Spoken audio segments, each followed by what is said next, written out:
880 ships, 74 days of bombing, 36 days of hand-to-hand combat, 12,600 pints of plasma, 26,747 casualties, and 27 medals of honor.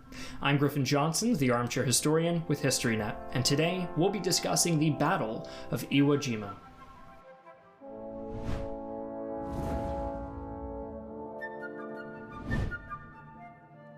As the war in the Pacific raged on for a fourth year, American commanders concluded that an amphibious invasion of Japan itself was necessary to end the conflict, and the recently secured Mariana Islands were simply too far to provide the logistical support needed to launch such an invasion.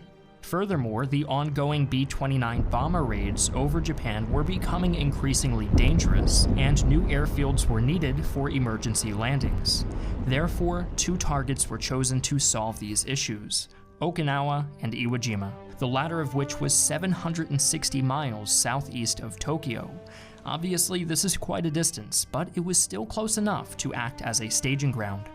With this in mind, Admiral Chester Nimitz, Commander-in-Chief of the U.S. Pacific Fleet, initiated Operation Detachment, which was set to begin on February 19, 1945. 70,000 Marines were to be sent to secure the island of Iwo Jima, under the command of Major General Harry Schmidt, leading an amphibious corps comprising the 3rd, 4th, and 5th Marine Divisions.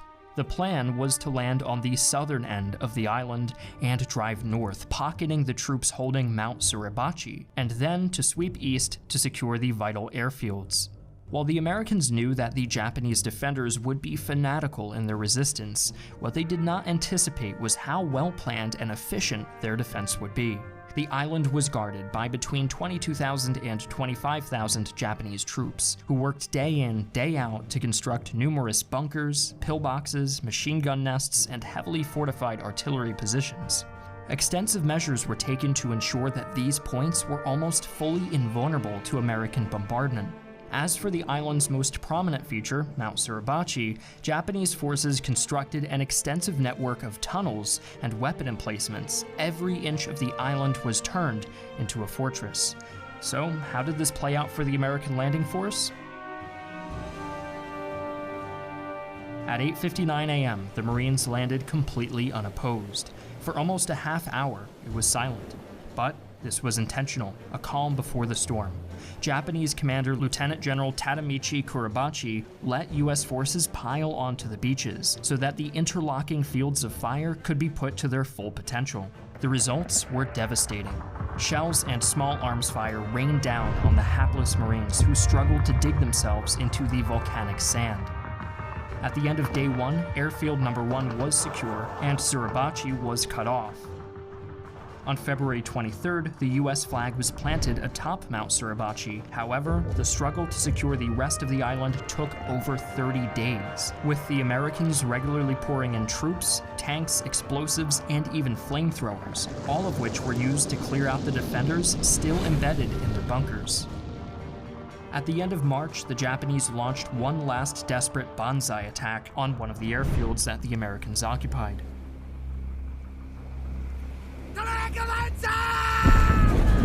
The day after it failed, which marked the 36th day of non-stop combat, Iwo Jima had finally been secured.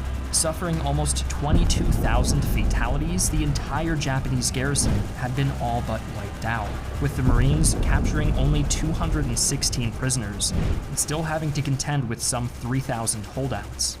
Although an American victory was certain due to sheer numerical superiority, the Japanese fought as though they could win, and because of this resolve, the United States sustained some 6,800 dead and 19,000 wounded, which was 24% of all of the forces engaged.